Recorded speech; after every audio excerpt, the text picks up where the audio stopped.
ఈరోజు దేవుని యొక్క సంఘానికి వచ్చినటువంటి, దేవుని యొక్క సముఖంకి వచ్చినటువంటి ప్రతి ఒక్కరికి మీ అందరికీ నా హృదయపూర్వమైన ధన్యవాదాలు తెలియచేసుకుంటున్నాను. యేసయ్య నాకు ఈరోజు మీకు బోధించుటకు దేవుడు కనికరం చూపెట్టును గాక. హల్లెలూయా, హల్లెలూయా. ఈరోజు దేవుని యొక్క వాక్యం నుండి మనం లూకా సువార్త 1వ అధ్యాయము 28 నుండి చదువుకున్నాం. పై వచనంలో కూడా మనం చూసుకున్నట్లయితే కన్నా 27వ వచనంలో లూకా సువార్త 1వ అధ్యాయము 27వ వచన ప్రారంభం. దావీదు వంశస్థుడైన యోసేపును ఒక పురుషునికి ప్రదానము చేయబడిన కన్యక యొద్దకు దేవుని చేత పంపబడిను. ఆ కన్యక పేరు మరియా. ఆ దూత లోపలికి వచ్చి ఆమెను చూచి, దయాప్రాప్తురాల, శుభము అని దేవుని యొక్క దూత ఇక్కడ వాక్యం రాయబడ్డది.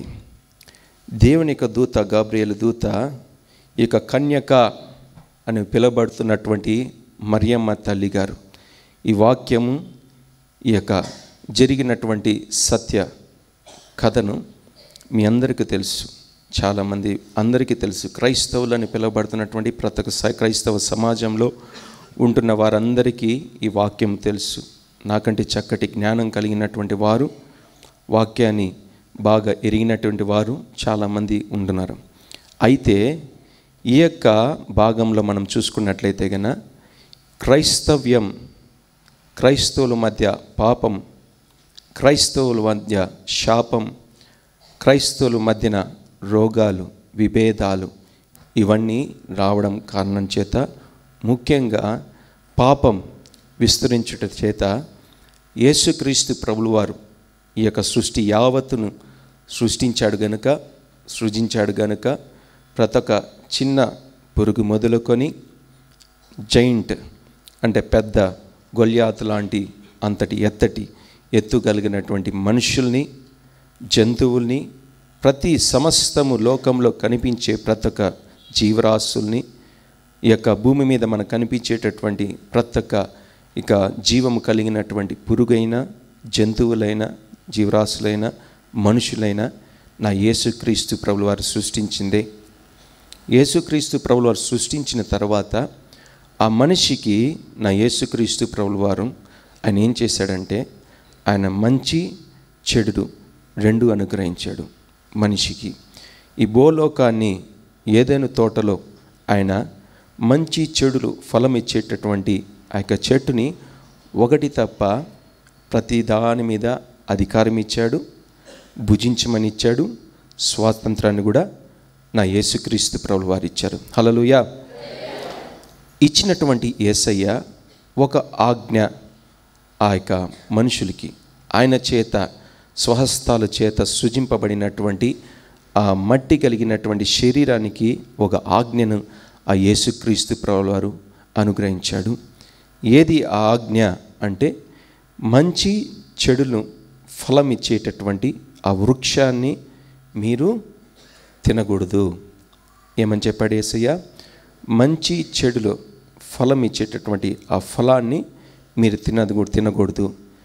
తిన్న దినాన మీరు నిశ్చయంగా, ఖచ్చితంగా మీరు ఆ రోజు ఏమైపోతారు? ఆ క్షణం అయిపోతారు, ఆ సమయాన్ని ఏమైపోతారని దేవుని వాక్యం సెలవిస్తుంది. నిశ్చయముగా, ఖచ్చితంగా మీరు చచ్చిపోతారు అని దేవుని యొక్క వాక్యం సెలవిస్తుంది. హల్లెలూయా. పాపం వలన వచ్చే జీతం మరణం. పాపం వలన వచ్చే జీతం మన యొక్క మరణం. మనిషి కష్టపడితే వచ్చేటటువంటి జీతం ఏ రీతిగా ఉంటుందంటే, మనిషి సృష్టించినటువంటి ఒక సొమ్ము లాగుంటుంది. శ్రమిస్తే, కష్టపడితే, పని చేస్తే, ఉద్యోగానికి వెళితే, వ్యాపారం చేస్తే, ఒక చోటుకి వెళ్ళి పని చేస్తే మనకు వచ్చేటటువంటి దాని ద్వారా ఫలితం ఏముంటుందంటే కనుక ధనం మనకు చేకూర్చబడుతుంది. అదే రీతిగా పాపం వలన వచ్చేటటువంటి దానికి కూడా ఒక జీతం కలదు అని దేవుని వాక్యం సెలవిస్తుంది. పాపం వలన వచ్చేటటువంటి జీతం ఏ రీతిగా ఉంటుందంటే, మనం చేసేటటువంటి తప్పును బట్టి మనం జీతం ఏ రీతిగా కొనగలము అని దేవుని వాక్యం సెలవిస్తుంది. అంటే కనుక అది మరణం, అది మరణం, అది మరణం అని దేవుని యొక్క వాక్యం సెలవిస్తుంది. ఈ మరణం పొందుకున్నటువంటి మనిషి ఏమవుతాడు? ఒక మనిషి జీవం కలిగినటువంటి యేసయ్య చేసినటువంటి రూపంలో, స్వరూపంలో జీవాన్ని పోసి దేవుడు సృష్టిస్తే, దేవుని యొక్క ఆజ్ఞకు విధేయత చూపెట్టకుండా, లోబడకుండా, వినకుండా, ఇన్ని మార్లు మనం వాక్యం విన్నప్పటికీ, ప్రతిరోజు వాక్యాన్ని మనం చదువుకున్నప్పటికీ, ప్రతిరోజు మనం ప్రార్థన చేసినప్పటికీ కూడా మన జీవితంలో ఆత్మ చచ్చిపోతుందంటే కారణం ఏమంటే గన ఆజ్ఞను గైకొనక, ఆజ్ఞకు విధేయత చూపెట్టక, ఆజ్ఞకు మనం లోబడి బ్రతకక మన యొక్క జీవితాలు ఆత్మ సంబంధంగా మనం ఏమైపోతున్నామంటే యేసుక్రీస్తు ప్రభువు వారి ఎదుట చచ్చిపోయిన వారుగా మనం బ్రతుకుతున్నాము. ఒక మనిషి చచ్చిపోయినాడంటే గన ఎన్నో మార్లు దైవజనులు మనకు బోధిస్తుంటున్నాడు. ఒక మనిషి చచ్చిపోతే ఒక జీవం కలిగినటువంటి ఒక జీవం, ఒక యొక్క అనిమల్ కానీ లేకపోతే ఒక మనిషిని మనం చూసుకున్నట్లయితే గన మనిషి చచ్చిపోయిన తర్వాత ఆ వ్యక్తిని నడవలేడు, ఆ వ్యక్తి మాట్లాడలేడు, ఆ వ్యక్తి చూడలేడు, ఆయన సెన్స్ చేయలేడు, స్పర్శ ఉండదు ఆయనకి. ఆ మనిషి చచ్చిపోయినటువంటి వ్యక్తికి ఏమీ పని చేయవు. ఒక 10,000 లేకపోతే ₹1,00,000, కోట్లాది రూపాయలు అంబానీ, ముఖేష్ అంబానీ వచ్చి నా ఆస్తంతా రాసిస్తాను అన్న ఆ వ్యక్తి స్పందిస్తాడా? ఆ వ్యక్తి? ధనము కూడా, మనిషి చనిపోయిన తర్వాత ధనం కూడా ఎందుకు పనికిరాదు. ఒక వ్యక్తికి ఈ యొక్క బంగారు ఆశ ఉందనుకోండి, నా దగ్గర ఉన్నటువంటి బంగారు అంతయు ఈ యొక్క కంసాలి వాని దగ్గర ఉన్న బంగారం అంతా నేను ఇస్తాను, ఒక్కసారి లేచి నన్ను చూసి చచ్చిపో అంటే, మళ్ళీ చచ్చిపో అంటే కనుక ఆ వ్యక్తి లేస్తాడా? ఆ వ్యక్తికి మనం మాట్లాడేటువంటి మాట వినబడదు, చెవులు పని చేయవు, శ్వాస పని చేయదు. ఎందుకంటే ఆ వ్యక్తి చనిపోయాడు గనుక. ఆత్మీయ జీవితంలో కూడా మనం ఎంత సంఘానికి వచ్చినా, దేవుని యొక్క వాక్యం విన్నా, ఎంత దేవుని ఎద్దట దేవుని దాసుని ద్వారా గద్దింపు వాక్కులు, వాక్యం ద్వారా మనకి హెచ్చరికలుగా మనం వింటున్నప్పటికీ, హెచ్చరిస్తున్నప్పటికీ కూడా మనం ఆత్మ సంబంధంగా మనము సంఘంలో ఆత్మీయతలో మనం చచ్చిపోయిన వారంగా మనం బ్రతుకున్నామంటే మనకి జీవితాల్లో జీవం లేనటువంటి వారుగా మనం జీవించవలసి వస్తుంది. ఒకవేళ సంఘంలో మనము మంచిగా యథార్థవంతుడిగా, నా మాటలు పవిత్రంగా, పరిశుద్ధంగా, ఇతరులని నేను ఇంప్రెస్ చేసే రీతిగా, వారిని ఆకట్టుకునే రీతిగా, ఆకర్షణీయంగా నా మాటలు ఉండొచ్చు. కానీ నా యేసుక్రీస్తు ప్రభువు వారి ఎదుట నా మాటలు, నా యొక్క హృదయం, నా యొక్క ప్రవర్తన, నా యొక్క చూపు, నా యొక్క ఆలోచన, ఇవన్నీ కూడా నా యేసుక్రీస్తు ప్రభువు వారి ఎదుట ఈ రీతిగా పాటలు ఏ రీతిగా మీకు స్క్రీన్ మీద కనబడుతుందో, ఎంతమందికి పాటలు రావు, ఇది చూసి పాడాలని ఏ రీతిగా స్క్రీన్లో ఇక పాటల లిరిక్స్ కనపడుతున్నాయి, అదే రీతిగా నా యొక్క పాపం, నా యొక్క దోషం, నా యొక్క అపరాధాలు ప్రతి ఒక్కటి కూడా నా యేసుక్రీస్తు ప్రభువు వారి ఎదుట ఒక స్క్రీన్ వల్లే అన్నీ కనబడిపోతాయి. నా యేసయ్య ఒక్కసారి స్కాన్ చేసినట్లయితే గన, నా యేసుక్రీస్తు ప్రభువు వారు ఒక్కసారి నీ యొక్క జీవిత గ్రంథాన్ని తెరిచినట్లయితే గన ఆయన కనుదృష్టికి ఏది మరుగైనది ఏది లేదని దేవుని వాక్యం సెలవిస్తుంది. నీ జీవితంలో క్రైస్తవుడిగా పుట్టిన మొదలుకొని ఈ క్షణం వరకు నీ జన్మించావు, తల్లి దగ్గర నువ్వు బ్రతికావు, తండ్రి దగ్గర నువ్వు బ్రతికావు, సంఘానికి వస్తున్నావు, సంఘానికి వచ్చి నువ్వు పాఠాలు నేర్చుకుంటున్నావు, సంఘానికి వచ్చి నువ్వు పాటలు పాడుతున్నావు, దేవుని స్తుతిస్తున్నావు, దేవుని ఆరాధిస్తున్నావు. అయితే నీలో ఉన్నటువంటి ఆత్మను నువ్వు చంపేసుకున్నట్లయితే గన, నీలో ఉన్నటువంటి ఆత్మను, పరిశుద్ధ ఆత్మను నువ్వు చంపుకున్నట్లయితే గన నీ జీవితంలో నా యేసయ్య ఏ కార్యం చేయలేడు. హల్లెలూయా, హల్లెలూయా. ఆజ్ఞను అతిక్రమించిన కారణాన్ని బట్టి ఆదాము, హవ్వ, ఒకవేళ నీ యొక్క కుటుంబం ద్వారా నీకున్నటువంటి యొక్క ప్రోద్బలాన్ని బట్టి, లేకపోతే నీ కుటుంబం ద్వారా, నీ భార్య ద్వారా, నీ బిడ్డల ద్వారా నీకు వచ్చేటటువంటి ఇబ్బందులను బట్టి నువ్వు దేవుని ఆలస్యం చేసి, లేకపోతే లేజీగా ఉండి నువ్వు ప్రవర్తిస్తున్నావేమో ఒకసారి నువ్వు జ్ఞాపకం చేసుకో. దేవునికి ఇవ్వవలసినటువంటి సమయాన్ని ఈరోజు అనేక మంది సంఘానికి రాలేదు. కారణం పండుగ. ఈరోజు అనేక మంది సంఘానికి రావడం లేదు. మేము పండుగని ఆచరించాలి కనుక, సంతోషకరమైనటువంటి కార్యాన్ని మేము ఆచరించాలి కనుక, మేము పండుగను చేసుకోవాలి కనుక, పండుగ చేసుకోవాలి. ఏమి చేస్తారు పండుగ దినాన అని ప్రశ్న ప్రతి ఒక్క క్రైస్తవుడు వేసుకుంటే గన, ఎప్పుడు జరగనటువంటి కార్యాన్ని చేసి ఆనందం వచ్చేది, అది పండుగ. నిజమైన పండుగ. యేసయ్య పుట్టడు దేవుడుగా, దేవుడు ఈ లోకానికి వచ్చి జన్మించడు, ఆయన పుట్టాడు, అది పండుగ. అదే కదా మేము చేస్తుంది. పుట్టడం అంటే ఏదో ఒక కార్యం చేసి మంచి దుస్తులు వేసుకొని, కొత్త బట్టలు వేసుకొని, అదే రీతిగా మనకు తెలిసిన వారి బంధుమిత్రులందరినీ ఆహ్వానించి వారికి కొద్దిగా భోజనం పెట్టి పంపించడం సంతోషకరమైనటువంటి కార్యమా? అది ఒక మంచి అంటారా? అది ఎప్పుడు జరిగేటటువంటి కార్యమే కదా. ఆ రోజు మట్టుకే స్పెషల్గా మీరు ఆ కార్యాన్ని జరిగి, ఇతర దినాల్లో కూడా, ఇతర సమయాల్లో బంధువులు వచ్చినప్పుడు, స్నేహితులు వచ్చినప్పుడు ఒక శ్రేష్టమైనటువంటి ఆహారాలను మీరు చేస్తూ దుస్తులు కొనుక్కుంటూ ఉంటారు. ఏదో ఒక సమయంలో, సందర్భాల్లో మీరు అనుకున్నటువంటి పరిస్థితులు గుండా మీరు అనుకుంటూ కొంటూనే ఉంటారు, వేసుకుంటూనే ఉంటారు. అది పండుగ కాదే? నా యేసుక్రీస్తు ప్రభు వారు చెప్తున్నటువంటి మాట, నా యేసయ్య మనకు జీవితంలో జన్మించాలి, నా యేసుక్రీస్తు మనకు హృదయాల్లో జన్మించాలి, నా యేసుక్రీస్తు ప్రభువు వారు మన కుటుంబంలో జన్మించాలి. ఎప్పుడు యేసుక్రీస్తు ప్రభువు మన యొక్క కుటుంబాల్లో జన్మిస్తాడో ఆ యొక్క కార్యమే వేరు, ఆ యొక్క ఆనందమే వేరు, ఆ యొక్క సంతోషమే వేరు. ఈ లోకంలో మీరు చూసి కొనుక్కొని మీరు ఆనందించి వేసుకొని భుజించి ఆ యొక్క ఆనందాన్ని పొందుకుంటున్నారు. అయితే నా యేసుక్రీస్తు ప్రభువు వారిని ఒక్కసారి నువ్వు నా యేసుక్రీస్తు ప్రభువు వారిని ఒక్కసారి నీ జీవితంలో ఆయనను ఆహ్వానించు అని రుచి చూడు. ఆ యొక్క ఆనందం వేరుగా ఉంటుంది తల్లి, ఆ యొక్క ఆనందం వేరుగా ఉంటుంది. ఆ యేసయ్య ఈ లోకానికి వచ్చి ఏమేమి చేశాడో మీ అందరికీ తెలుసు, ఏమేమి చేశాడో మీ అందరికీ తెలుసు. అదే కార్యాలు నీ జీవితంలో ప్రతి ఒక్కరి జీవితంలో కూడా, నీ యొక్క జీవితంలో ఆయన జన్మిస్తే, నా యేసుక్రీస్తు ప్రభువు వారు జన్మిస్తే, నీ జీవితంలో కూడా ఆ యొక్క కార్యాన్ని దేవుడు చేస్తాడు తల్లి. ఇతరుల యొక్క జీవితాల్లో చేయడమే కాదైనా, ఒకరి జీవితంలో బాగు చేసి ఇంకో నాశనం చేసే దేవుడు కాదైనా, ఆయన మొదట్లోనే ఆదామును అవ్వను చేయకముందే మంచి చెడు ఫలాల్ని దేవుడు సృష్టించాడు. ఆయన ఏది నీవు ఏర్పాటు చేసుకుంటావో, ఏ మార్గం గుండా నువ్వు బయలుదేరి వెళ్తావో, ఏ మార్గంలో నువ్వు సత్యాన్ని వెతుకుతున్నావా, అసత్యం వైపు నువ్వు పరిగెడుతున్నావా, లోక ఆశల వైపు నువ్వు పరిగెడుతున్నావా, లేకపోతే దేవుని యొక్క వాక్యం పట్ల ఆతృత కలిగి, ఆశ కలిగి నువ్వు జీవించడానికి నువ్వు పరిగెడుతున్నావా? నీకు ఆత్మ జీవితంలో, నీ జీవితంలో నా యేసుక్రీస్తు ప్రభువు వారు ప్రతి క్రైస్తవుని పట్ల, ఈ లోకంలో రక్షింపబడినటువంటి ప్రతి మనిషిని వైపు ఆయన కనుదృష్టి ఉంది. ఒకవేళ ఆయన నన్ను చూడలేదు, ఆయన కనుదృష్టి నా మీద లేదు అనే అవకాశం ఏ మనుషునికి కూడా, ఈరోజు బ్రతుకున్నటువంటి ఏ మనుషుని కనుక అధికారం లేనే లేదు. ఎందుకంటే ఆయన నిన్ను జ్ఞాపకం చేసుకున్నాడు కనుక.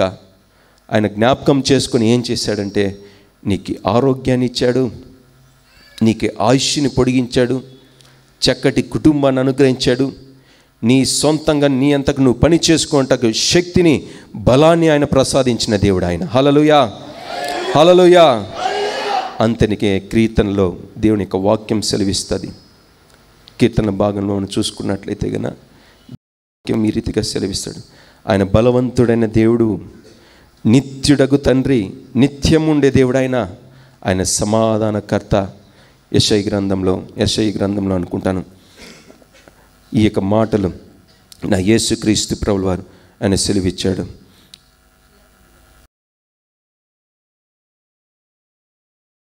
యెషయా గ్రంథం 9:6 వచనంలో చూసుకున్నట్లయితే, ఏలైనగా మనకు శిశువు పుట్టెను, మనకు కుమారుడు అనుగ్రహింపబడెను, ఆయన భుజము మీద రాజ్యభారం ఉండును. ఆయన యేసుక్రీస్తు ప్రభువు వారు ఆయనకు ఇచ్చినటువంటి యొక్క లక్షణాలు, ఆయనకున్నటువంటి గుణగణాలు ఏ రీతిగా ఉన్నాయంటే, ఆయన ఆశ్చర్యకరుడు, ఆయన ఆలోచనకర్త, ఆయన బలవంతుడైన దేవుడు, ఆయనే నిత్యము ఆయన మనతో పాటి ఉండే దేవుడు ఆయన, సమాధానకర్తయగు వీటన్నిటికీ కూడా ఆయన ఏమై ఉంటున్నాడు? అధిపతి. దేవుని వాక్యం సెలవిస్తుంది. వీటన్నిటికి కూడా యేసుక్రీస్తు ప్రభువు వారు ఏమై ఉంటున్నాడు? అధిపతి అయి ఉంటున్నాడు. ఏ ఏ విషయాల కంటే గన ఆయన కార్యాలు చేసేదానికి అధిపతి, ఆలోచనకర్త అయినటువంటి ఆయన దానికి కూడా ఆయన అధిపతి, బలం కలిగినటువంటి యేసుక్రీస్తు ప్రభువు బలవంతుడైన దేవుడు అని దేవుని యొక్క వాక్యం సెలవిస్తుంది, దానికి కూడా ఆయన అధిపతి. అదే రీతిగా నిత్యుడగు తండ్రి. ఏ రీతిగా ఉన్నాడు యేసయ్య? నిత్యుడగు తండ్రి అంటే నిత్యము ఉండే దేవుడు ఆయన యేసుక్రీస్తు ప్రభువు వారు. ఈరోజు ఉండి రేపు కనపడకపోకుండా ఎల్లుండి మళ్ళీ వచ్చి ఏమై ఉన్నాడో అని ప్రశ్నించే దేవుడు కాదాయన. నిత్యము, ఈ క్షణం నువ్వు జన్మించక ముందే, తల్లి గర్భంలో రూపింపబడక ముందే నా యేసుక్రీస్తు ప్రభువు వారు నిన్ను ఎరిగిన దేవుడు అని దేవుని యొక్క వాక్యం సెలవిస్తుంది. అంటే నా యేసుక్రీస్తు ప్రభువు నువ్వు పుట్టక ముందే నీవు ఏమై ఉన్నావో ఆ యేసయ్య ఎరిగిన దేవుడు. అంటే ఎంతటి జ్ఞానం, ఎంతటి ఆలోచన, మేధాశక్తి కలిగినటువంటి యేసుక్రీస్తు ప్రభువు వారు ఆయన ఈ లోకమందైనా పరమందైనా ఎవరికి లేనటువంటి జ్ఞానం, శక్తి, సామర్థ్యత ఆ ఒక్క యేసుక్రీస్తు ప్రభువు వారికి దేవుడు అని పిలువబడుతున్నటువంటి ఆయన ఒక్కరికే ఉంది తల్లి. ఆయన ఒక్కరికే ఉంది ఇటువంటి శక్తి, జ్ఞానం. సంసోను అన్ని సంవత్సరాలు జ్ఞానయుక్తంగా పరిపాలన చేశాడంటే గన అది సొంత జ్ఞానమా? లేదే. పరిపాలనకి రాకముందే మోకరించి ప్రార్థించిన కారణ నా యేసయ్య సొలొమోను పట్ల ఆయన కనికరం చూపెట్టిన దేవుడు. ఆయన సొలొమోను పట్ల కనికరం చూపెట్టిన దేవుడు. అందుకే ఎటువంటి చిన్న గొడవ లేకోకుండా, శత్రువుల మీద యుద్ధాలు లేకోకుండా, ఏ హాని జరగకుండా సవ్యంగా, సమాధానంగా, ప్రేమయుక్తంగా ఆయన పరిపాలన చేయడం జరిగింది. చూస్తాం మనం పరిశుద్ధ గ్రంథంలో. ఏం కారణం? ఆయన ఆలోచనకర్త, జ్ఞానం కలిగినటువంటి యేసుక్రీస్తు ప్రభువు వారి యేసయ్య. అటువంటి యేసయ్యను మనం ఈరోజు తృణీకరిస్తున్నాం. మన యొక్క సొంత కార్యాలు, సొంత ఆలోచనలు, ఏదో 10 మందిలో ఒక ప్రత్యేకమైనటువంటి కార్యం మన ద్వారా జరిగబడిందంటే అప్పుడే మనము విర్రవీగిపోతుంటాం. ఎంతో కోపాద్రేకాలతో, ఎంతో శాపంతో, అన్నీ నాకే తెలుసు అని ఆలోచనలో నువ్వు ఆవేశపడిపోతుంటావు.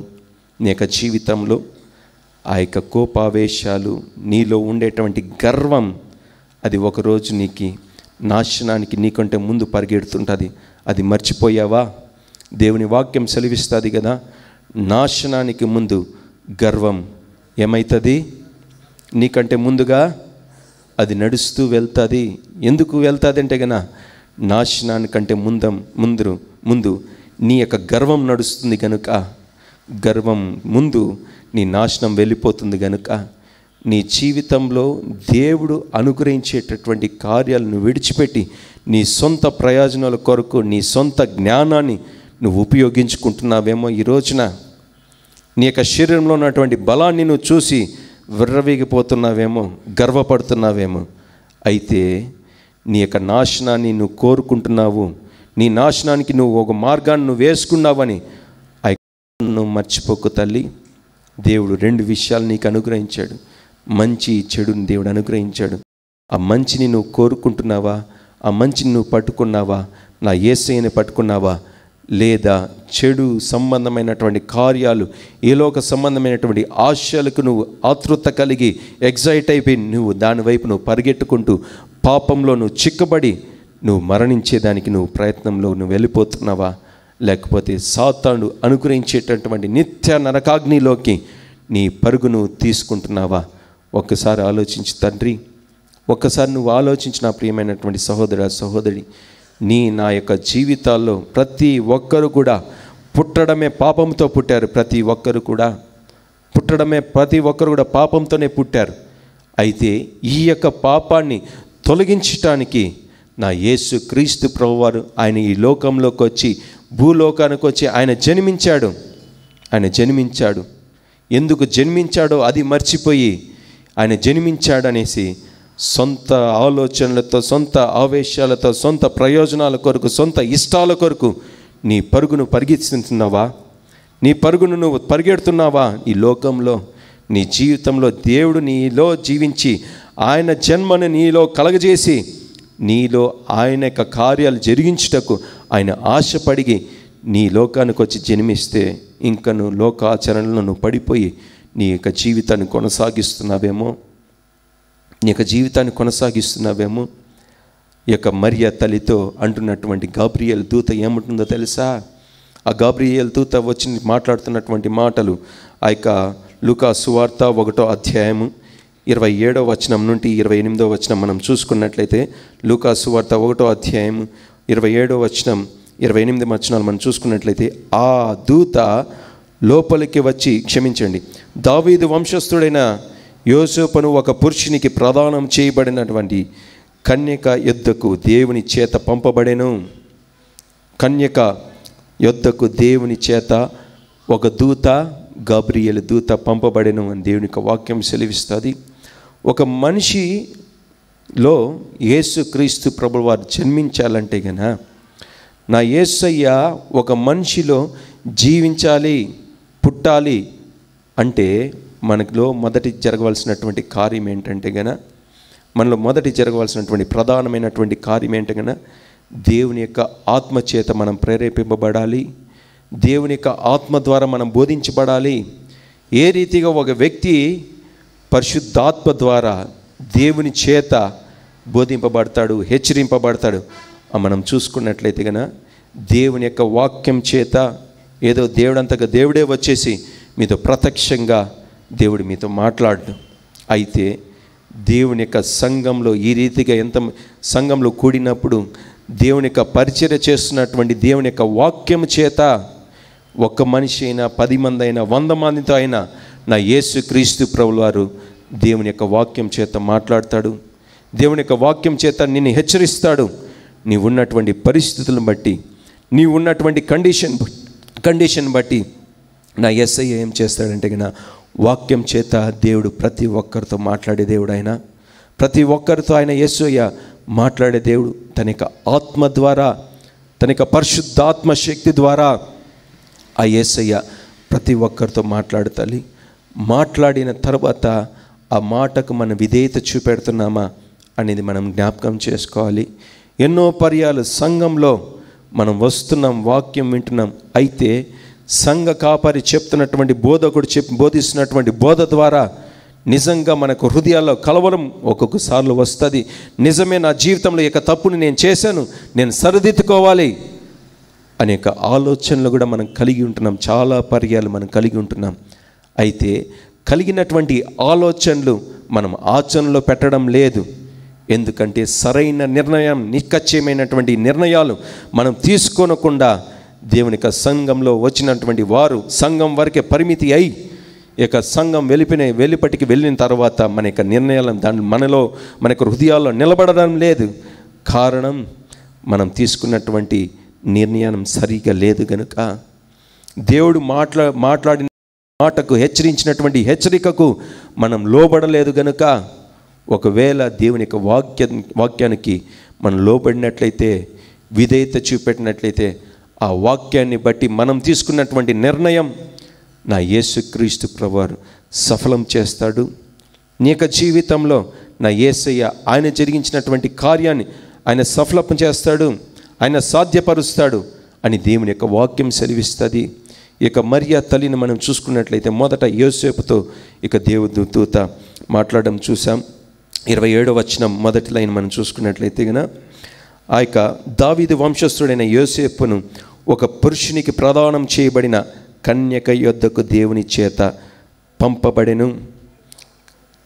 కన్యక యొద్దకు దేవుని చేత పంపబడెను. హల్లెలూయా, హల్లెలూయా. కన్యక అని పిలువబడుతున్నటువంటి మరియమ్మ తల్లి గారి దగ్గరికి ఆ దేవదూత వచ్చేది. ఆ దేవదూత చెప్పిన మాట ఏ రీతిగా ఉందంటే గన, ఆమె కన్యక యొద్దకు దేవుని చేత పంపబడిను. ఆ కన్యక పేరు మరియమ్మ. ఆ కన్యక పేరు అందరు చెప్పాలి, మరియమ్మ, మరియమ్మ. ఇక్కడ మనం పై వచనం మనం చూసుకున్నట్లయితే కనుక మరియ గారి తల్లి గారి యొక్క క్యారెక్టర్ అక్కడ వ్రాయబడ్డది. హల్లెలూయా. మరియా తల్లి గారి యొక్క క్యారెక్టర్ మనం ఈ స్థలంలో మనం చూస్తాం.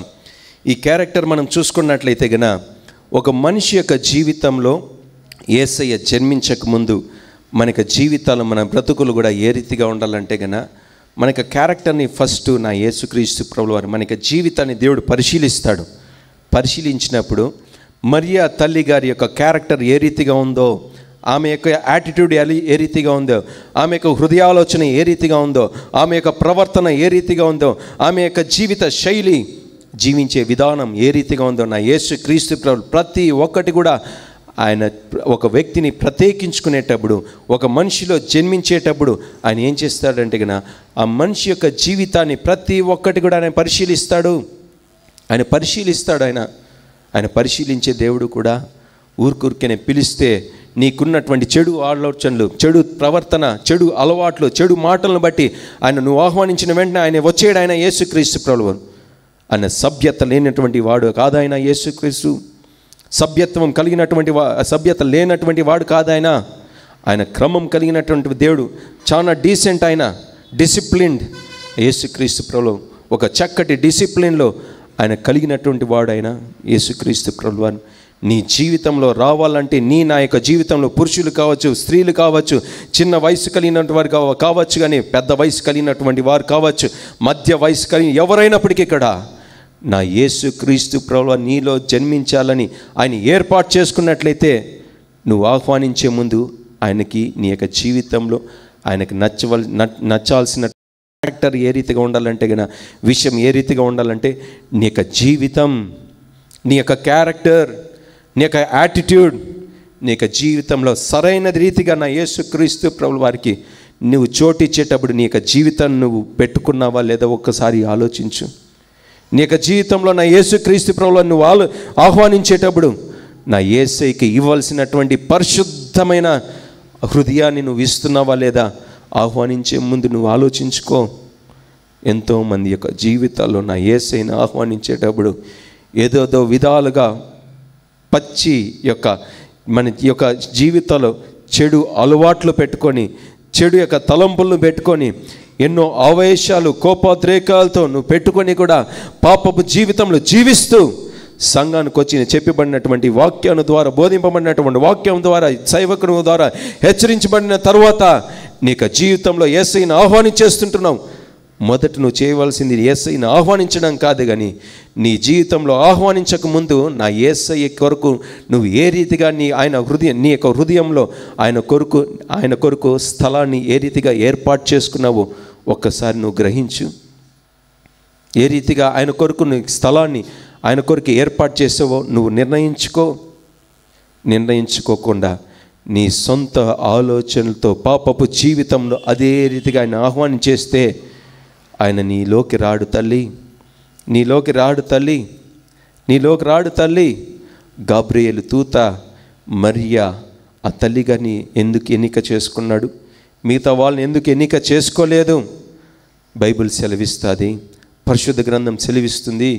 ఆ మరియ తల్లి గురించి దేవుని యొక్క ఒక చక్కటి మాటను ఏం సెలవిస్తుందంటే కన్నా, ఆ మరియ తల్లి గారు కన్యక అని దేవుని యొక్క వాక్యం సెలవిస్తుంది. 27వ వచనంలో, లూకాసు వార్త 1వ అధ్యాయం 27వ వచనంలో ఆ తల్లి కన్యకై ఉంది, పరిశుద్ధురాలుగా ఉంది, పరిశుద్ధంగా జీవిస్తుంది, ఏ పాపం ఎరగకుండా ఆ యొక్క కన్య అని పిలువబడుతున్నటువంటి మరియ తల్లి జీవించిన కారణాన పరలోకము నుండి దేవదూతే దిగి వచ్చేసేది. హల్లెలూయా. ఆ తల్లిని ఏర్పాటు చేసుకున్నటకు, ఈ లోకరక్షకుడైన యేసుక్రీస్తు ప్రభువు జన్మించుటకు ఒక దేవదూత వచ్చి ఆమెతో మాట్లాడుతుంది. ఆ దేవదూత వచ్చి మాట్లాడుతుంది. ఈ రోజున క్రైస్తవులను పిలువబడుతున్నటువంటి ఎంతోమంది సమాజంలో, క్రైస్తవ సమాజంలో ఎంతోమంది దైవజనులు కూడా నాతో దేవుడు మాట్లాడాడని ఎంతోమంది చెబుతున్నారు. ఇప్పటికీ చెప్తూనే ఉన్నారు.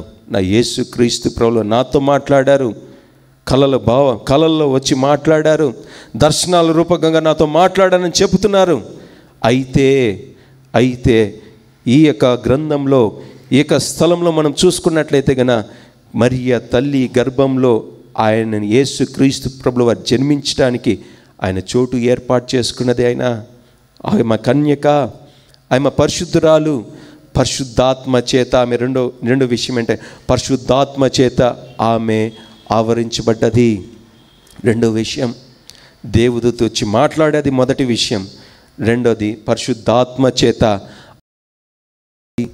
దేవుని యొక్క శక్తి ఆమెను ఆవరించేది.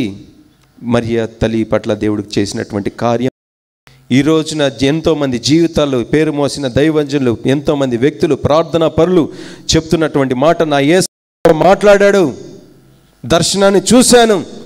అయితే మార్పు ఎక్కడా? మార్పు కలుగుతుందా? ఆ మనిషి యొక్క జీవితంలో మార్పు కలిగింది మనం చూసామా? మార్పు కలగడం లేదే.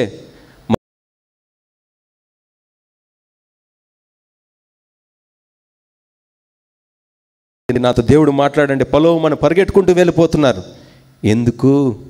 ఎందుకు వారితో మాట్లాడిన దేవుడు నీతో మాట్లాడలేడా? ఆయనకి శక్తి లేదా? నీతో మాట్లాడడం ఇష్టం లేదా? ఇష్టం లేదంటే దానికి కారణం నువ్వే, నీ జీవితమే, నీ ప్రవర్తనే, నీ క్యారెక్టరే, యాటిట్యూడు. యేసుక్రీస్తు ప్రభువు వారు నీతో మాట్లాడనీకుండా చేస్తుంది. నా యేసుక్రీస్తు ప్రభువు వారు నీతో మాట్లాడకపోవడానికి కారణం నీ జీవితం, నీ యొక్క బ్రతుకు.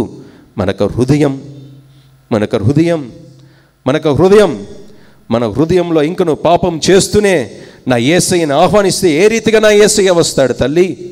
ఏ రీతిగా నా యేసుక్రీస్తు ప్రభువు నీలో జీవించాలనుకుంటే, పుట్టాలంటే, జన్మించాలనుకుంటే నా యేసయ్య ఏ రీతిగా వస్తాడు? ఆలోచించు.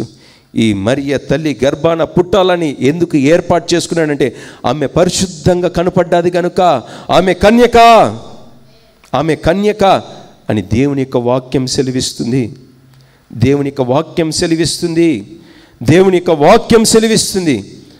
ఆయన పరిశుద్ధుడు గనుక మీరును పరిశుద్ధులై ఉండాలని దేవుని యొక్క వాక్యం సెలవిస్తుంది. మీరు ఎవరు? జీవిస్తున్న నీవు, నేను, మనమందరము ఆయన ఎదుట పరిశుద్ధులుగా, నిష్కలంకులుగా మనం జీవిస్తున్నామా? లేక ఇంకను పాపంలోనే మనం బ్రతుకుతున్నామా? మన జీవితంలో మనం మనుషులు ఎదుట ప్రదీప్ మొబైల్ ఫోన్లు వాడొద్దని చెప్పాను. ఇంత ఇదిగా చెప్తుంటే కూడా మొబైల్ ఫోన్ వాడడం మంచిదా? మీ మొబైల్ ఫోన్లు ఆఫ్ చేసి రండి అని చెప్పాను నేను, లేదా సైలెంట్లో పెట్టుకోండి. దేవునికి ఎంత మర్యాద ఇస్తున్నారో మీరు ఆలోచించండి. ఇదేనా మీరిచ్చే గౌరవం? ఇదే దేవుని కొరకు మీరు లోబడేతనం? ఇదే వాక్యానుసారమైనటువంటి జీవితం? మన బ్రతుకుల్లో యేసయ్యని మేము కలిగి ఉన్నామని మనం అనుకుంటున్నాము, జీవించడం లేదు. మనం అనుకునేవారుగా ఉంటున్నాం, జీవించడం లేదు. యేసయ్యను కలిగి ఉంటున్న వారు మనం అనుకుంటున్నాం. మరి ఆ తల్లి యొక్క గర్భంలో దేవుడు జన్మించడానికి కారణం దేవుని ఎదుట పరిశుద్ధంగా జీవించాది. దేవుని ఎదుట పరిశుద్ధంగా జీవించి దేవుని వాక్యం సెలవిస్తుంది. దేవుని యొక్క వాక్యం సెలవిస్తుంది. నా సొంత మాటలు కాదు ఇది. దేవుడు పరిశుద్ధుడు గనుక నేను కూడా అందరు చెప్దాం, దేవుడు పరిశుద్ధుడు గనుక. అందరు చెప్పాలి, దేవుడు పరిశుద్ధుడు గనుక. ఇంకా గట్టిగా, దేవుడు పరిశుద్ధుడు గనుక, యేసయ్య పరిశుద్ధుడు గనుక నేను కూడా పరిశుద్ధంగా జీవించాలి, యథార్థంగా జీవించాలి, ఏ పాపం లేకుండా జీవించాలి. యేసయ్య దగ్గర ఆయన నన్ను చూసే రీతిగా నేను పరిశుద్ధంగా జీవించాలి తల్లి, నేను పరిశుద్ధంగా జీవించాలి. ఈ సేవకుడు పలానా, ఈ విశ్వాసి పలానా, వీరు ఈ రీతిగా పాపం చేస్తున్నారు, వారి జీవితం నాకు తెలియదా? వారు ఈ పలానా మాటలు మాట్లాడారు, వారి భాగవతం నాకు తెలియదా? వారి ప్రవర్తన నాకు తెలియదా అని ఎంతోమంది మాట్లాడుతున్న దినాలు ఈ రోజున, సేవకుల గురించి ఎంతోమంది మాట్లాడుతున్న దినాలు ఈ రోజున, వేలెత్తి చూపెట్టే దినాలు ఈ రోజున. అయితే నీ బ్రతుకు ఏమై ఉంటుందో అది నువ్వు చూసుకో తల్లి. నీ బ్రతుకు ఏమైంటుందని నువ్వు చూసుకో. నీ జీవితంలో జరగవలసినటువంటి కార్యాలను విడిచిపెట్టి నువ్వు ఎవరెవరినో చూసుకుంటున్నావు. ప్రధాన సేవకుడు ఆయన సరైన వాడు కావద్దు, ఆయన ప్రవర్తన సరైనది కాదు. మరి నీ ప్రవర్తన, నీ మాట తీరు ఏ రీతిగా ఉంది? దేవుని ఎదుట పరిశుద్ధంగా జీవిస్తున్నావా?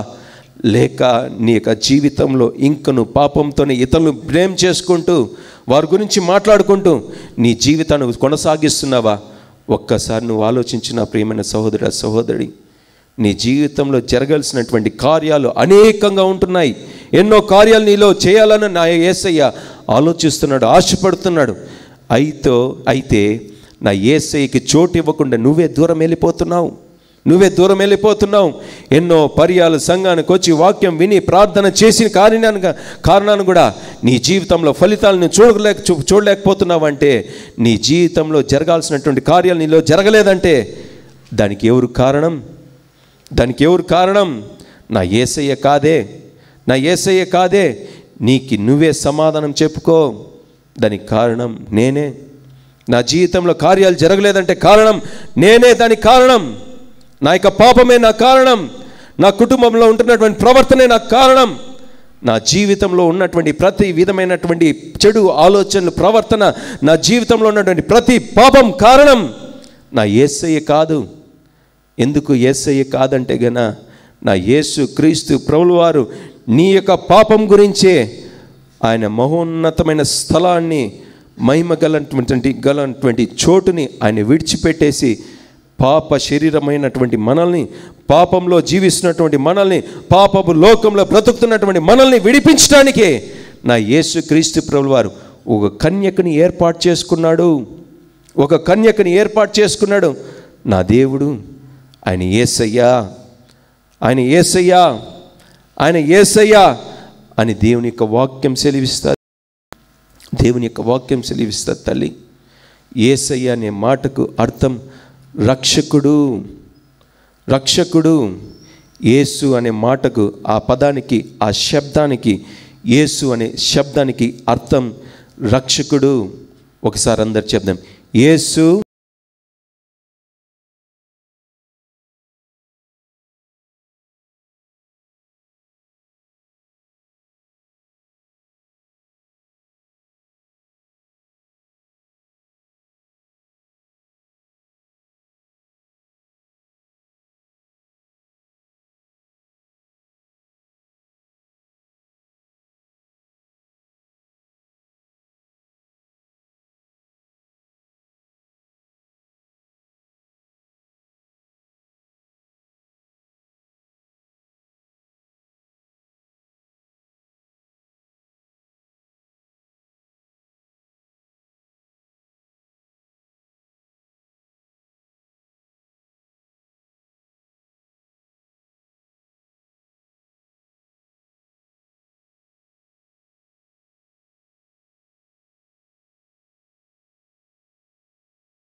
దేవునికి దగ్గర కావాల్సినటువంటి వాడు దేవునికి దూరం అయిపోతున్నాం.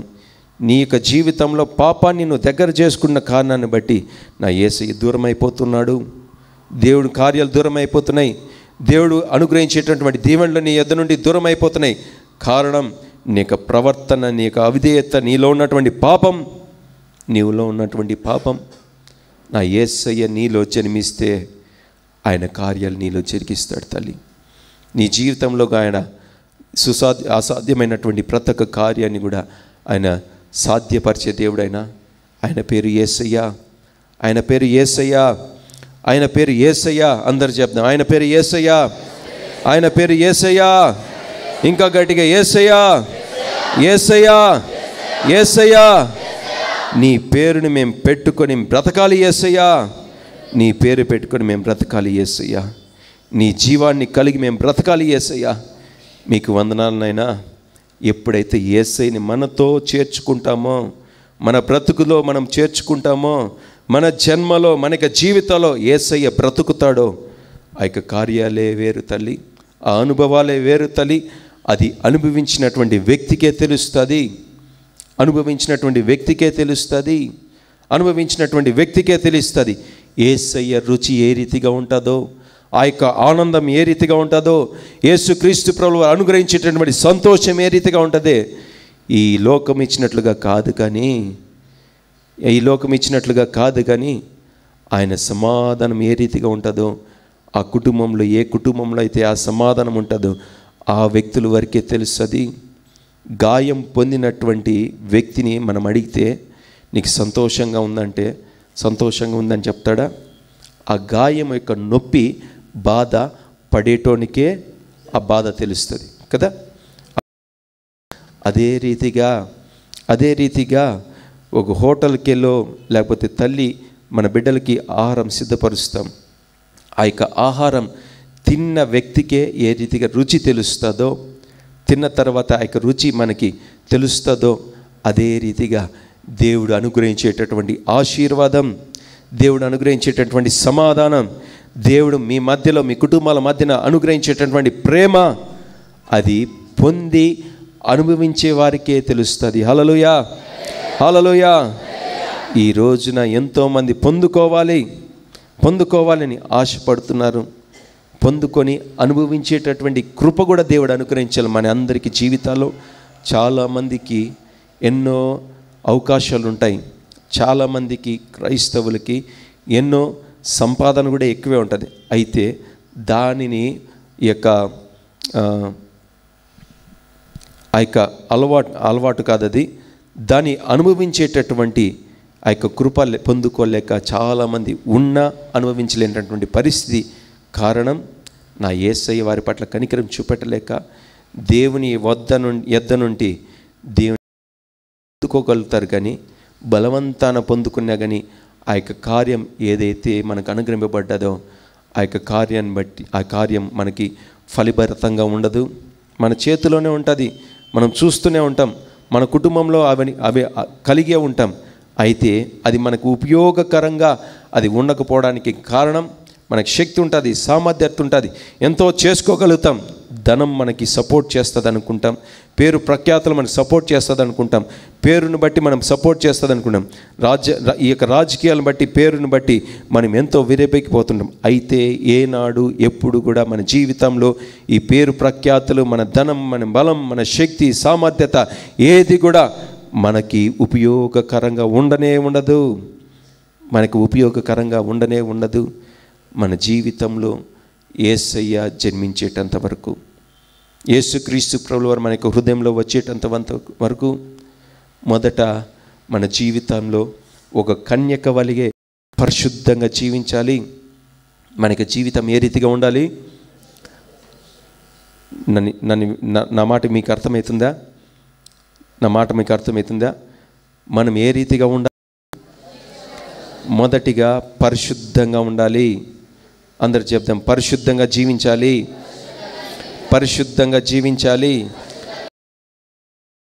ఇచ్చినటువంటి పరిశుద్ధతను బట్టి, పరిశుద్ధమైనటువంటి జీవితాన్ని బట్టి మన వద్దకి ఎవరు వస్తారు? దేవుని యొక్క దూత వస్తుందని దేవుని యొక్క వాక్యం సెలవిస్తుంది. దేవుడు పంపిస్తాడు దేవుని యొక్క దూతని. కొర్నేలు దగ్గరికి పంపించలేదా?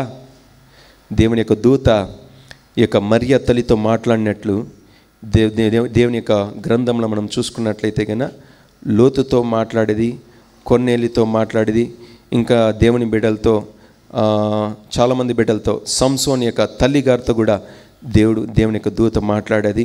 ఇట్లా ఎన్నో రకాలుగా దేవుని యొక్క మాటలు మనం విన్న తర్వాత దేవుని యొక్క దూత వచ్చి మనతో మాట్లాడితే, దేవుడు మనతో మాట్లాడితే దేవుని యొక్క వాక్యానుసారంగా మన జీవితంలో ఏం కలుగుతుంది అంటే ఒక మార్పు, నూతనత్వం కలుగుతుంది తల్లి. మన జీవితంలో ఇంత దేవుడు నాతో మాట్లాడినని నేను ఇంత బల్లగుద్ది నేను చెప్పినా నా జీవితంలో, నా కుటుంబంలో, నా యొక్క ప్రవర్తనలో, నా మాటల్లో మార్పు కలగకపోతే గన నాతో యేసయ్య మాట్లాడాను అనేది శుద్ధ 100కు 1000% అబద్ధం. 100కు 1000% అబద్ధం. దేవుడు మాట్లాడితే మార్పు కలుగుతుంది. దేవుడు మాట్లాడితే కార్యాలు జరుగుతాయి. దేవుడు మాట్లాడితే నీలో పరిశుద్ధత కలిగి ఉంటావు. నీలో పరిశుద్ధత కలిగి ఉంటావు. పరిశుద్ధమైన జీవితాన్ని కలిగి ఉంటున్నావు. ఎంతోమంది దైవజనులు కూడా చాలామంది నాతో దేవుడు మాట్లాడారని టీవీలలో, చాలామంది ప్రసంగాల్లో, వేదికల మీద ఎంతోమంది, ఈవెన్ క్రైస్తవులు కొంచెం ప్రార్థన చేసి ఏదైనా చిన్న కార్యం జరిగితే చాలు దేవుడు నాతో మాట్లాడాడు, దేవుడు నాతో మాట్లాడాడని ఎన్నో విధాలుగా హిప్నటైజ్ చేస్తూ ఉంటారు చాలామంది. ఆ మాటలు వినద్దండి, ఆ మాటలు వినద్దండి. ఎందుకు ఈ మాట చెప్తున్నానో తెలుసా? దేవుని యొక్క వాక్యం మీకు ఆధారం. ఇందులో ఒక పొల్లు మీరు తీయకూడదు, దాంట్లో చేర్చకూడదని దేవుని యొక్క వాక్యమే సెలవిస్తుంది.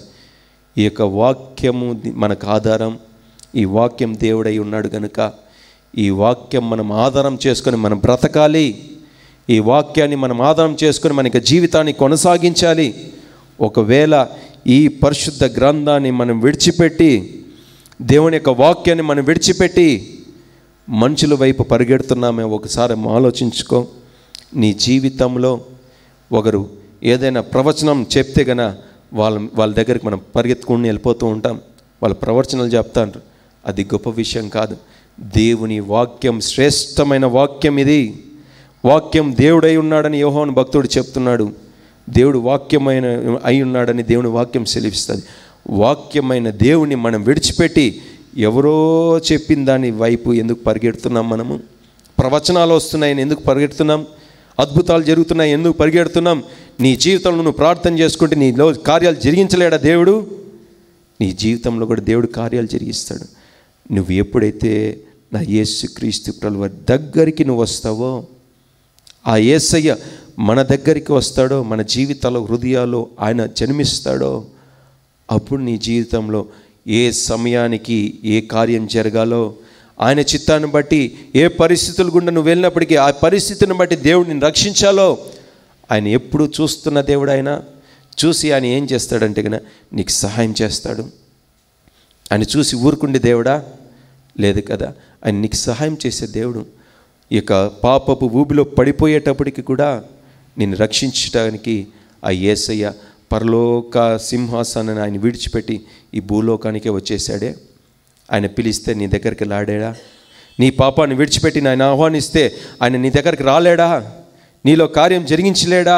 నా ప్రియమైన సహోదరుడా, నా యొక్క జీవితంలో ఇంకా దేవునిలో ఆత్మీయతలో మనం చచ్చిపోయిన వారంగానే మనం బ్రతికున్నామంటే నీలో ఉన్నటువంటి పాపం, నీలో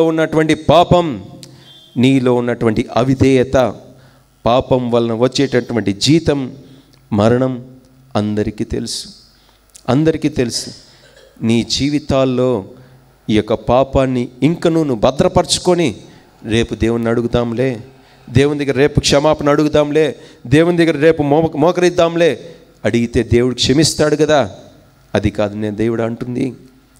నీతో దేవుడు ఎప్పుడు రావాలనుకుంటాడో అప్పుడే నువ్వు ఆహ్వానించాలి.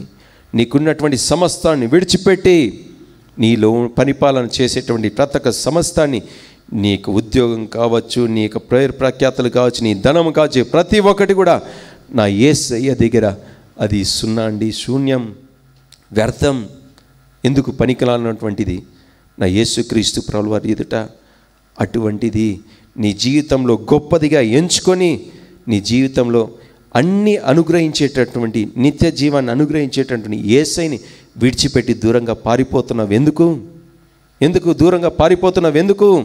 నీ జీవితంలో అన్నీ అనుగ్రహించేది నా యేసయ్యే. నీ కుటుంబాన్ని అనుగ్రహించేది యేసయ్యే. ఉద్యోగాన్ని అనుగ్రహించేది నా యేసయ్య. నీ కుటుంబంలో సమాధానం అనుగ్రహించేది నా యేసుక్రీస్తు ప్రభువు వారే. ఆ యేసయ్యని విడిచిపెట్టి ఎందుకు పారిపోతున్నావు? పాపం పట్ల ఎందుకు నీకు అంత ఆశ? ఎందుకు అంత ఆశ? పాపం అంటే నీకు అంత ప్రీతి. ఇది తాత్కాలికమైన జీవితం. ఇక జీవితంలో నువ్వు బ్రతుకుతున్నావు తాత్కాలికంగా, టెంపరీగా, ఇన్స్టెంట్గా నువ్వు చూసుకుంటున్నటువంటి ఇక సంతోషాలు ఎప్పుడు నీతో పాటు కలిసి రావు. ఒకవేళ నీతో పాటు కలిసి ప్రయాణం చేస్తూ అదే బ్రతుకులో నువ్వు బ్రతుకుతున్నావంటే నా యేసయ్య నీకు ఏ సహాయం చేయలేడు తల్లి, ఏ సహాయం నీకు చేయలేడు. ఎందుకంటే నువ్వు పాపాన్ని ఎంచుకున్నావు, దాన్ని దగ్గర చేర్చుకున్నావు, దాంతోపాటు సహవాసం నువ్వు పొందుకున్నావు కనుక, దాంతోపాటు నువ్వు జీవిస్తూ సంతోషాలని ఆనందాలని దానిలో చూసుకుంటున్నావు కనుక, ఆ పాపంలో చూసుకుంటున్నావు కనుక ఆ పాపం ఏం చేస్తుందో తెలుసా? నిన్ను నేరుగా నెమ్మదిగా ఒకేసారిగా తీసుకొని పోయి ఊబిలోకి పడివేదు. కానీ నీకు జీవితాన్ని దేవుడిచ్చినటువంటి ఆత్మని అది ఏం చేస్తుందంటే నెమ్మదిగా ఒకదాని తర్వాత ఒకటి, ఈ దినం మంచిగా, ఈరోజు కొంచెం పాపం, మరొక రోజు డబుల్ చేస్తుంది, మరొక రోజు ట్రిపుల్ 3 అంతలు చేస్తుంది, మరో 4వ రోజు 4 ఇంతలు చేస్తుంది, 5వ రోజు 5 ఇంతలు చేసి దినం ఆ యొక్క పాపపు ఊపిలో నుండి నువ్వు రాలేక, ప్రార్థన చేసుకోలేక, పరిశుద్ధంగా జీవించలేక నువ్వేమైపోతావంటే ప్రతిదినం రోజుకి పాపంలో పడిపోతూ ఒక రోజున నువ్వు మరణంలోకి వెళ్ళిపోతావు. ఆ మరణంలోకి వెళ్ళిపోయిన తర్వాత నిన్ను నా యేసయ్య కూడా రక్షించలేడు. ఎందుకో తెలుసా? దేవుని విడిచిపెట్టేశావు గనుక ఆయనకి నీకు మధ్యన చాలా దూరం ఉంది, చాలా స్థలం ఉంది, ఎంతో దూరం. ఒక గ్యాప్ నువ్వు ఏర్పాటు చేసుకున్నావు. ఆ యొక్క గ్యాప్ను నువ్వు మళ్ళీ ఫుల్ఫిల్ చేసుకోవాలంటే కన్నా నా యేసుక్రీస్తు ప్రభువారికి నువ్వే దగ్గర కావాలి. పరిశుద్ధంగా జీవించాలంటే నువ్వే దగ్గరికి రావాలి. యేసయ్య దగ్గరికి రావాలన్నా కానీ నువ్వు ఆయనను ఆహ్వానించాలి, పవిత్రంగా జీవించాలి. Character is the most important. Character చాలా ప్రాముఖ్యమైన విషయం. నీ యొక్క జీవితంలో నీ ప్రత్యేకమైనటువంటి నీ యొక్క క్రైస్తవులను పిలువబడుతున్నటువంటి ప్రతి ఒక్క క్రైస్తవునికి ఒక క్యారెక్టర్, చాలా విశేషమైనటువంటి జీవితం, చాలా విశేషమైనటువంటి ఒక క్యారెక్టర్. నీ జీవితంలో నీకు డిసిప్లిన్, దేవుడు ఎంత డిసిప్లిన్డో అంత డిసిప్లిన్డ్ ఆయన యేసుక్రీస్తు ప్రభువారు. ఆ డిసిప్లిన్ నా యేసయ్య దగ్గర నువ్వు నేర్చుకోగలుగుతావా? ఒక క్యారెక్టర్, పరిశుద్ధంగా జీవించాలనే ఒక క్యారెక్టర్ నీ జీవితంలో పరిశుద్ధంగా జీవిస్తున్నావా లేదా? నీ యొక్క యాటిట్యూడ్, నీ యొక్క ప్రవర్తన, ఆలోచన, నువ్వు జీవించే జీవిత విధానం, ఈ సంఘంలో ఏ రీతిగా ఉంటావో, నువ్వు ఈ సంఘం నుండి బయటికి వెళ్ళిన తర్వాత కూడా నీ ప్రవర్తనలో మార్పు రాకూడదు, నీ జీవితంలో మార్పు రాకూడదు. నీ యొక్క జీవితంలో, నీ కుటుంబంలో, నీ ప్రవర్తనలో ఒకవేళ మార్పు కలుగుతుందంటే నీ జీవితంలో ఎవరు లేరు? నా యేసుక్రీస్తు ప్రభువు వారు నీ జీవితంలో లేరు. ఆయన ఇంకనూ నీ జీవితంలో జన్మించలేదు తల్లి. నీ జీవితంలో జన్మించిన నా ప్రియమైన సోదరుడా, సోదరి, మన యొక్క జీవితంలో నా యేసయ్యను కలిగి బ్రతుకుతామమ్మా. ఈ సంవత్సరం 2018 సంవత్సరాల క్రితం నా యేసయ్య వచ్చి రక్తాన్ని చిందించేశాడు. అయితే ఇంకను ఆ యొక్క పరిశుద్ధ రక్తం మన పాపాలని కడిగి శుద్ధీకరించలేదంటే కారణం నీవే. నీ యొక్క తప్పును పెట్టుకొని ఇంకను యేసయ్యను బ్లేమ్ చేసేది మంచిదంటావా? యేసుక్రీస్తు ప్రభువు వారి దగ్గరికి రాకుండా ఇంక నువ్వు నీ యొక్క జీవితాన్ని కొనసాగించాలని అనుకుంటున్నావా? ఇంకా నువ్వు ఆ రీతిగానే బ్రతకాలంటే నీకు ఎవ్వరు సహాయం చేసేవారు లేరు. దేవుడు కూడా నీకు సహాయం చేయడు. దేవుడు కూడా సహాయం చేయలేడు. నా ప్రియమైనటువంటి సోదరులారా, ఈ యొక్క మాటను మీరు జ్ఞాపకం చేసుకోండి. ఒక గొప్ప దైవజనుడు రైన్హార్డ్ బాంకే గారు, గొప్ప దైవజనుడు, ప్రపంచంలోని గొప్ప దైవజనుడు బెనిహిన్ గారు లాగా నైజీరియా ప్రాంతానికి ఎక్కువగా ఈ యొక్క కూడికలు వెళ్తుంటాడు. ఇసుక వేస్తే కూడా రాలన్నటువంటి జనం జన సమూహం. ఆ దైవజనుడు ఆ ప్రాంతాలకు వెళ్తే ఆ ప్రాంతానికి దేవుడు ఆ దైవజనుడు రైన్హార్డ్ బాంకే గారిని ఏర్పాటు చేసుకున్నాడు. ఆయన యేసయ్య.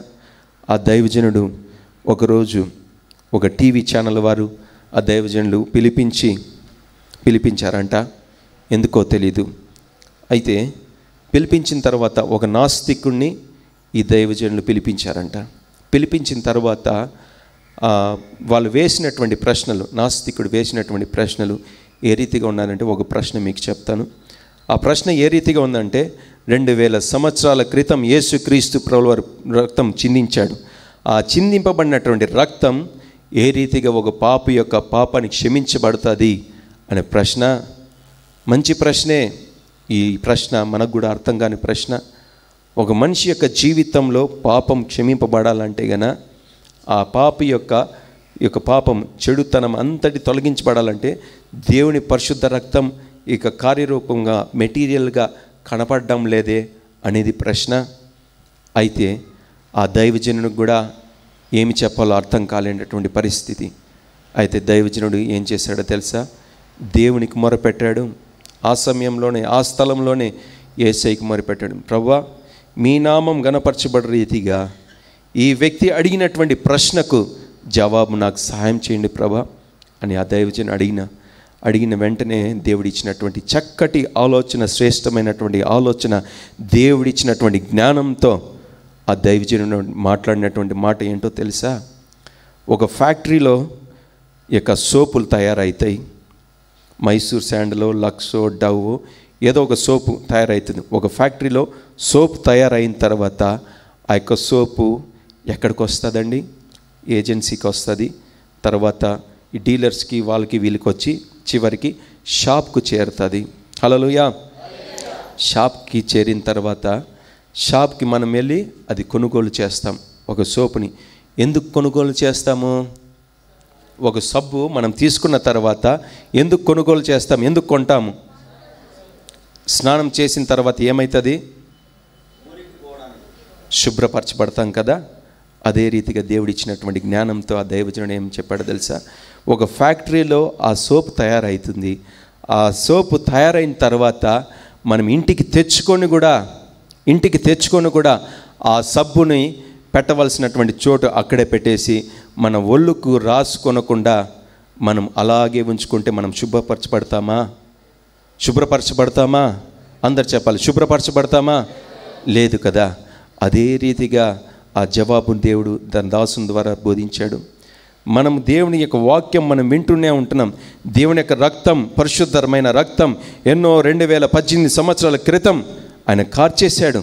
అయితే ఎవరైతే ఆయన యొద్దకు వచ్చి క్షమాపణ అడిగి ఆయన రక్తం ద్వారా కడిగి శుద్ధీకరించమని మొరపెడతారో, బ్రతిమాలుతారో, అడుక్కుంటారో ఆ వ్యక్తి పాపాన్ని విడిచిపెట్టి ఆ బిడ్డ శుద్ధీకరింపబడతాడు. హల్లెలూయా, హల్లెలూయా. ఇదే సబ్బు ఏ రీతిగా ఒక మనిషి జీవితంలో శుభ్రపరచబడటకు ఈ సబ్బు వాడబడుతుందో, ప్రతి దినం వాడుకుంటున్నాం మనం. ఇక సబ్బుని, ఇక సోపుని మనం వాడుకుంటున్నాం.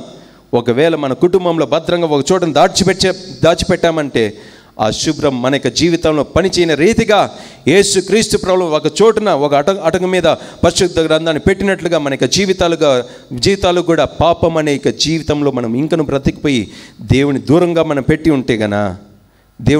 మనం పెడితే గన మన యొక్క జీవితంలో కూడా పరిశుద్ధ రక్తం మన పాపాలు శుద్ధీకరింపబడదు. మన జీవితంలో కూడా పాపాలు కడగబడదు.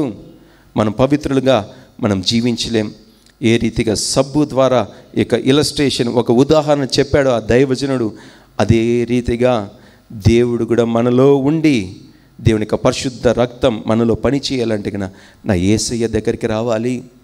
యేసయ్య దగ్గరికి వచ్చి బోధింపబడుతున్నటువంటి ప్రతి బోధను బట్టి ఆ యొక్క బోధను మన యొక్క జీవితంలో మనం అలవర్చుకొని ఆ యొక్క వాక్యాన్ని బట్టి మన యొక్క పాపాన్ని మనం విడిచిపెట్టుకుంటూ రావాలి. అప్పుడే దేవుని యొక్క ఆత్మ మనలో, దేవుని యొక్క రక్తం మనలో పనిచేస్తుంది. దేవుని యొక్క పరిశుద్ధ రక్తం పనిచేస్తుంది. దేవుని యొక్క పరిశుద్ధ రక్తం మన యొక్క జీవితాలు, హృదయాల్లో పనిచేస్తుంది. అంతవరకు కూడా మన జీవితంలో దేవుని యొక్క రక్తం మనలో మన యొక్క పాపాన్ని కడిగి శుద్ధీకరించనే చెప్పాలి, శుద్ధీకరింపబడదు. హల్లెలూయా, హల్లెలూయా. నా యొక్క జీవితాల్లో ఇక 27వ వచనంలో మనం చూసుకున్న రీతిగా మనకి జీవితాల్లో మన యొక్క క్యారెక్టర్ ఈజ్ మోస్ట్ ఇంపార్టెంట్. మనకు క్యారెక్టర్ చాలా ప్రాముఖ్యమైనటువంటి కార్యం. ఇక క్యారెక్టర్ను మనం పొందుకుంటే ఆ యొక్క క్యారెక్టర్ని బట్టి మన యొక్క జీవితాలు పవిత్రమైనటువంటి జీవితాలను బట్టి నా యేసుక్రీస్తు ప్రభువు నీలో జన్మించుటకు దేవుడు నీకు సహాయం చేస్తాడు. నీలో జన్మించుటకు దేవుడు సహాయం చేస్తాడు. ఆ మొదటి కార్యం ఏమైంటుందో తెలుసా? ఆయన ఏర్పాటు చేసుకున్నాడు. కన్యకైన మరియ తల్లిని దేవుడు ఏర్పాటు చేసుకున్నాడు. ఏర్పాటు చేసుకున్న తర్వాత దేవుడు ఆ తల్లిగా ఏం మాట్లాడు, దేవుని యొక్క దేవదూతను పంపించాడు. దేవుని యొక్క దేవదూతని, గాబ్రియేల్ దూతని దేవుడు పంపించాడు. పంపించిన తర్వాత ఆ గాబ్రియేల్ దూత అయిన తర్వాత మూడో విషయం, దేవుని యొక్క ఆత్మ ఆవరించాది. దేవుని యొక్క పరిశుద్ధాత్మ ఆవరించాది. దేవుని యొక్క శక్తి ఆవరించాది. దేవునికి సంబంధమైనటువంటి ప్రతి ఒక్క కార్యాలు మనలో జీవితంలో జరిగిస్తుంది. ఈ మూడు కార్యాలు జరిగిన తర్వాత నా యేసుక్రీస్తు ప్రభువు జన్మిస్తాడు తల్లి. నా యేసుక్రీస్తు ప్రభువు నీ యొక్క జీవితంలో జన్మిస్తాడు తల్లి. ఈ మూడు కార్యాలు లేకోకుండా నీ యొక్క జీవితంలో యేసయ్య జన్మించడు. నీలో పరిశుద్ధత రాదు. నీ క్యారెక్టర్ ఎంత ప్రాముఖ్యమైందో అంత భద్రంగా నీ యొక్క క్యారెక్టర్ను భద్రపరచుకోవాలి. నీ యొక్క యాటిట్యూడ్ని, నీ యొక్క జీవితంలో ప్రతీది కూడా నా యేసయ్యకి అప్పచెప్పు. నా యేసయ్యకి అప్పచెప్పినప్పుడే నా యేసుక్రీస్తు ప్రభువు వారు కూడా నీ జీవితంలో కార్యం చేస్తాడు. దయచేసి అందరు కళ్ళు మూసుకుందాం. దయచేసి అందరు కళ్ళు మూసుకుందాం. నా యొక్క జీవితాల్లో ఇంతకాలము ఈ లూకా సువార్త 1వ అధ్యాయం 27వ వచనంలో చెప్పబడిన రీతిగా మన జీవితాల్లో ఎంతమంది యొక్క హృదయాల్లో, మనకు కుటుంబంలో జరిగేది యొక్క కార్యం ఒక్కసారి ఆలోచించవా? ఒక్కసారి నువ్వు పరీక్షించుకోవా? ఏదో పండుగ వస్తుంది, బట్టలు కొనాలి, ఏదేదో పలహారాలు చేసుకోవాలి. చేసుకోండి, మంచిదే. అయితే దానికంటే ముందు సంఘాన్ని విడిచిపెట్టి, సహవాసాన్ని విడిచిపెట్టి ఏదేదో చేసుకోవాలని ప్రయత్నిస్తున్న నీ జీవితంలో నా యేసయ్య ఉండడు. నీ జీవితంలో సంతోషం ఉండదు, సమాధానం ఉండదు, ఐక్యత ఉండదు. ఎందుకో తెలుసా? నా యేసయ్య నీలో జన్మించలేదు కనుక తల్లి. నా యేసుక్రీస్తు ప్రభువులో నీలో జన్మించలేదు కనుక నా ప్రియమైన సహోదరుడా, నా యేసయ్య జన్మించాలంటే నీలో ఉన్నటువంటి పాపం దూరం కావాలి. నా యేసుక్రీస్తు ప్రభువు దగ్గరికి కావాలి తల్లి. నా యేసయ్య నిన్ను ఎన్నిక చేసుకోవాలి. ఎన్నిక చేసుకున్నటువంటి యేసయ్య ఆయన యొక్క దూత రావాలి మన దగ్గరికి. దేవుని యొక్క పరిశుద్ధాత్మ రావాలి. ఆ పరిశుద్ధాత్మ మనతో మాట్లాడాలి. పరిశుద్ధాత్మ మాట్లాడాలి. నా ప్రియమైన సహోదరుడ, సహోదరి, ఈరోజు దేవుడు నీతో మాట్లాడినటువంటి మాటలను జ్ఞాపకం చేసుకుని దేవుని దగ్గర పశ్చాత్తాపడదామా? యేసయ్యా, మీరు ఒక్కసారి కనికరం చూపెట్టండి. నైనా మా యొక్క జీవితాల్లో మీరు కనికరం చూపెట్టండి. యేసయ్యా, యేసురాజా, యేసయ్యా,